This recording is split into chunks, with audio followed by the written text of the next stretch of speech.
tu es un ancien speaker TEDx, Oui. donc c'est pour ça que tu nous as rejoint aujourd'hui. Oui. Et tu travailles donc avec Thierry Marx. Alors ça s'est passé comment cette rencontre? C'est par hasard? Ah, la rencontre avec Thierry, elle date d'il y a plus de 10 ans maintenant. J'étais passionné de sciences, de cuisine. Je venais d'être maître de conférence en fait à l'époque. Et du coup, pour avoir cette crédibilité de cuisine, parce que moi j'étais que scientifique et j'expliquais modestement la cuisine, je me suis dit il faut justement que j'aille voir un vrai cuisinier et qui était étiqueté cuisine moléculaire. Et donc c'est vrai que j'aime pas le mot fan, mais j'étais très admiratif du travail de Thierry Marx. Et je me suis dit, bah, allez hop, j'y vais. Voilà. Et alors, comme c'est un mec qui est hyper généreux, ouvert d'esprit, surtout très curieux, il m'a dit, tiens, un universitaire qui veut venir me voir, bah venez. Donc alors là, on me dit ça, je mets tout dans ma bagnole, je charge tout. Et puis je suis allé, donc c'était à Corday-en-Bage à l'époque. Et c'est là que j'ai rencontré. Je devais passer 2 jours et j'ai passé la semaine. Il m'a filé les clés de son frigo. Il m'a dit, tenez, faites de la place. Il y a Raphaël Aumont qui vient, vous allez voir, on va faire d'autres bricoles. Et c'était passionnant, quoi. Voilà. Et alors, on a l'impression que plus ça va, plus vous faites des projets de plus en plus fous. Ben oui, parce qu'on a été soutenu par l'université de Paris-Saclay. Et vraiment, on remercie vraiment Sylvie Retailleau parce que dès le début, elle a senti qu'au-delà de faire sciences de la cuisine, faire de la vulgarisation des sciences, il y avait vraiment un intérêt de parler de projets pour les étudiants, justement de les motiver autour d'un projet. Et du coup, on a fait un petit labo qui s'appelait le Centre français d'innovation culinaire. Et ensuite, il y a eu une chaire universitaire. On est porteur d'une chaire, ce qui est quand même pas mal. Voilà. D'accord, alors nous on est tous très curieux, Ouais. On a vu tous dans la presse Thomas Pesquet, la cuisine, alors ça a l'air super compliqué. Alors c'est pas super compliqué, c'est-à-dire qu'il faut répondre à des enjeux de nutrition. Donc il y a un cahier des charges en fait qui est donné par l'ESA, l'Agence spatiale européenne, et qui nous dit bon ok vous voulez faire des plats de comfort food, ça s'appelle comme ça, hein, pour Thomas Pesquet, mais vous devez répondre à certains cahiers des charges. Alors le premier cahier des charges évidemment c'est d'un point de vue nutritionnel. C'est pas l'idée de le bourrer de protéines ou le bourrer de sucre ou de déséquilibrer. Donc c'est-à-dire en gros c'est du Nutri-Score A+++. Le taux de sel qui est très très regardé. Ça veut dire que même si, une petite anecdote, mais dans la sauce pour la viande, on a mis un peu de céleri, parce que voilà, c'est un fond. Alors oui, mais vous avez mis combien de céleri? Ça fait combien de milligrammes de sodium? Eh oui, et puis après il a été filtré. Non. Ça veut dire qu'on remplit des cahiers, des tableaux Excel dans tous les sens pour chaque ingrédient qui a été pesé, scruté, quels étaient les nutriments à l'intérieur. Voilà, donc ça c'est le premier profil purement nutritionnel. Après, il y a le challenge qui est de se dire, ok, le plat il doit rentrer dans tel grammage, dans telle boîte, le format est imposé, parce que c'est des boîtes qui sont, c'est un réchaud russe en fait, hein, donc il y a un format imposé, avec un grammage, une certaine hauteur aussi qui doit être respectée, bon bref, pour la pression et tout ça, et il faut que ce soit gourmand, toujours gourmand, et ensuite on l'apertise. Donc c'est-à-dire qu'en gros c'est comme une boîte de conserve qu'on peut rencontrer chez soi, hein, c'est Nicolas Appert. Donc l'apertisation elle a été faite chez ENAF en Bretagne, mais donc ça veut dire quoi concrètement? Pour stériliser, parce que le plus gros risque c'est que, éventuellement, évidemment, un astronaute ne doit pas être malade. Donc, 0 germe, 0 microbe, ça, on veille à ça. Donc, on surpasteurise, on surapertise.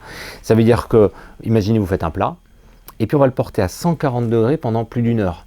Donc, un gratin dauphinois, vous imaginez, vous prenez une petite portion, vous le mettez dans la boîte, vous fermez, ça devient dégueulasse. Hein. C'est tout. Un gâteau, c'est pareil, qui était bien moelleux, machin, vous le mettez dans la boîte, sauf qu'il va caraméliser de façon excessive à l'extérieur et ce ne sera pas bon du tout. Donc ça veut dire qu'on a utilisé cette contrainte qui était la pasteurisation excessive comme une opportunité pour cuire différemment. Et c'est là qu'on intervient, Thierry et moi, parce que justement, ça nous plaît, parce qu'il y a un obstacle, allez on y va. Donc du coup, par exemple, on a fait un gâteau et on l'a cuit pendant qu'on le pasteurisait. Parce que les premiers gâteaux, honnêtement, on a des cahiers entiers d'échecs, parce que voilà, c'était le gâteau qu'on avait cuit dans la boîte, on le recuisait derrière, on ouvrait, voilà, mais c'est quoi cette couleur, c'était rétréci, enfin, c'était une horreur. Donc ça veut dire que c'est 10 mois de travail, alors pas à temps plein, mais c'est test, erreur, on goûte, on apertise, on fait vieillir aussi exprès, parce qu'on regarde d'un point de vue microbiologique si c'est vraiment clean, etc., etc. Donc ça, c'était les gros challenges. Et puis je rajouterais quand même le cahier des charges de Thierry Marx, parce qu'il ne nous a pas facilité la tâche, parce que lui-même travaille par exemple sur le sans sucre, ou sur le sans sucre excessif, et donc il a proposé une amandine aux poires. Alors amandine aux poires, pour faire simple, hein, c'est comme un 4/4. Sauf que dans un 4/4, si vous enlevez un quart de sucre, vous faites un 3/4, alors vous compensez par quoi? Et donc on a travaillé sur des pectines de fruits, donc il y a une notion aussi qui nous inspire beaucoup, qui est le zéro déchet. Et donc, grâce à ses pectines de poire, ses pectines d'orange, elles viennent apporter du liant au gâteau, elles viennent apporter de l'onctuosité qu'on pourrait retrouver par du sucre, et finalement on se dit, bah ouais, c'est assez sucré, parce qu'on retrouve cet excès de sucre qu'on a tendance à mettre partout dans les produits d'ailleurs ultra transformés, même chez soi classiquement, parce qu'on nous dit, bah tiens, dans la recette, il y a 200 grammes de sucre, je mets 200 grammes de sucre, mais 200 grammes de sucre, ça vous éloigne du goût. Vous voulez une amandine au poire, vous faites cette promesse au cerveau, amande, poire. Pourquoi vous masquez ça par du sucre? Donc finalement c'est du bon sens, et ça c'est la cuisine de Thierry Marx, de se dire on va aller pur, on va simplifier la recette et on va droit au but. Et donc voilà un challenge en plus. Et puis aussi un autre amusement, un challenge avec Thierry, c'est-à-dire qu'il a proposé un bœuf de Bazas, cuisson de 7 heures. Donc c'est une sauce au vin, ça ressemble un peu au bœuf bourguignon. Mais là Lisa nous a dit alcool, éthanol, interdit.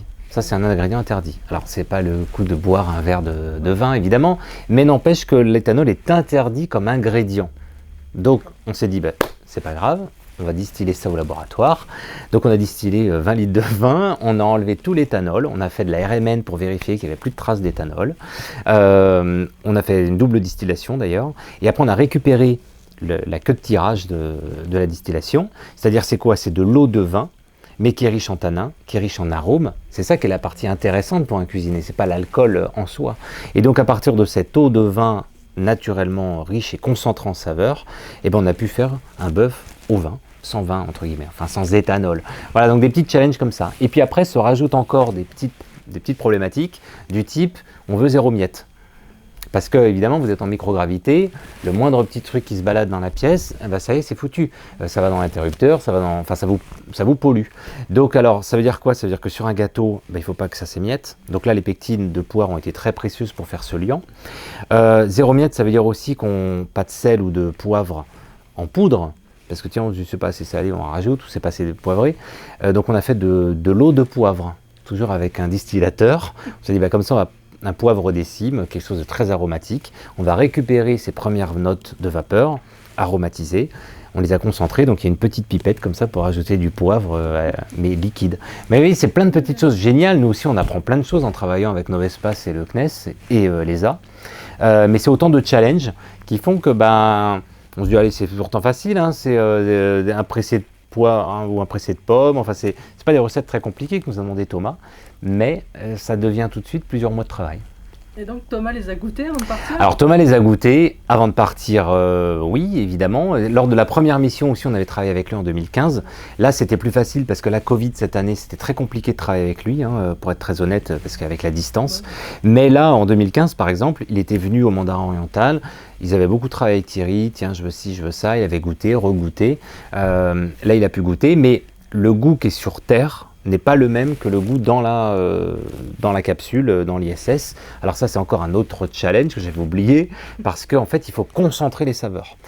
Quand on est en microgravité, les molécules, elles n'ont aucune raison de bouger. Vous savez, faire la convection, en fait. C'est-à-dire que vous ouvrez une boîte, ça sent rien. Alors ça peut être pratique, hein, mais ça veut dire quoi? Ça veut dire que vous perdez énormément de saveurs parce que le nez ne fonctionne plus. Donc vous imaginez, vous mangez à peu près le nez presque bouché. Donc ça veut dire qu'il a fallu concentrer les saveurs. Donc les plats qu'on lui a proposés sont très concentrés en goût, mais par contre dans l'ISS, c'est juste très bon normalement. Voilà, donc vous voyez, c'est aussi ça qui est drôle. Donc oui, Thomas a goûté les plats, et là on a eu la chance jeudi dernier d'avoir en direct avec lui, de se dire alors est-ce que c'est bon, est-ce que ça te plaît, voilà, on a pu parler 10 minutes avec lui. Voilà. Génial. Et pour juste terminer, qu'on a posé la question tout à l'heure à Thierry, ouais. Terre, notre vaisseau, le climat, la planète, etc. Oui. C'est quoi la meilleure recette pour la planète? La meilleure recette pour la planète, c'est de raisonner son alimentation, c'est-à-dire de pas... il y a un compromis entre se dire on est sur Terre que pour... voilà, c'est très éphémère, donc j'en profite. Il faut que j'en profite, je pollue tout autour de moi. Et puis se dire, alors... Je vais être très raisonnable, mais trop raisonnable, c'est triste, on a laissé la vie de côté. Donc, ça veut dire qu'il faut penser, mais en restant connecté avec les gens autour de soi. Mais on peut être raisonnable et avoir une gourmandise raisonnée, mais se faire plaisir. La gourmandise raisonnée, la science au service de la cuisine aide à ça. C'est-à-dire que justement, vous regardez cette amandine aux poires qu'on a fait justement Thierry et moi pour Thomas Pesquet. Dans ce petit plat, il y a assez de nutriments, il y a juste ce qu'il faut. C'est un goûter équilibré pour un enfant à la limite, plutôt que d'avoir des produits ultra transformés, dont on sait que c'est pas bien, pas beau, pas bien. Il y a tout qui est recyclé d'une poire et d'une orange, il y a 0 déchet. Il n'y a pas de sucre ajouté. Donc on se fait plaisir, on a un goût qui est intense. Et donc on a un message cohérent au cerveau, c'est bon en amande, c'est bon en poire, on arrive à satiété, on n'est pas obèse par diabète, etc. Enfin, vous voyez, c'est du bon sens tout ça. Donc on peut se faire plaisir, enfin c'est ce qu'on essaie de défendre et qu'on travaille là-dessus au CEFIC. On se fait plaisir, mais de façon raisonnée. C'est pas incompatible. Il n'y a pas la science d'un côté rationnel, triste, et à côté le plaisir, le côté complètement voilà. Donc on essaye d'associer les deux. Voilà. Ok, c'est quoi le prochain grand projet? Si c'est prêt. Non, on travaille tous, on travaille beaucoup justement pour effectivement, au début on était très étiqueté cuisine moléculaire, un peu de vapeur, un peu d'azote, un peu de fumée, tiens, c'est les deux farfelus là, voilà, très bien. Mais en fait on se rend compte que nos recherches, elles servent aussi, et nous-mêmes on s'inspire beaucoup pour la planète, c'est-à-dire raisonner aussi le contenant et le contenu. Et on travaille, là on a déposé 2 brevets par exemple sur des films étirables à base d'algues, sur des emballages qu'on peut jeter comme ça 3 jours dans la terre. Ça se dégrade complètement, et on se dit, bah ça c'est peut-être des pistes aussi, c'est plutôt la science des matériaux cette fois qui revient un peu, parce que c'est pas qu'une histoire de contenu, il y a aussi le contenant qui doit être intégré. Et donc on travaille beaucoup sur la notion d'emballage, là on l'a vu avec le Covid, hein, ça fait 1 an qu'on prend de la viande à emporter. Vous voyez les espèces de boîtes en plastique type boîte kebab, là, on a ces boîtes oranges et affreuses là. Bon, on mange un kebab en 5 minutes, et ça met 700 ans. La Terre va mettre 700 ans à dégrader cette boîte. Ça, c'est plus possible. Et on sait que le problème, c'est on va rompre ces équilibres, ces cycles naturels. Donc on va se réinspirer de la nature, de ces cycles, ce bio-inspiration, biomimétisme. Voilà les mots-clés pour le labo en 2021, 2022, 2023. Voilà. Parfait. Merci à vous. Merci.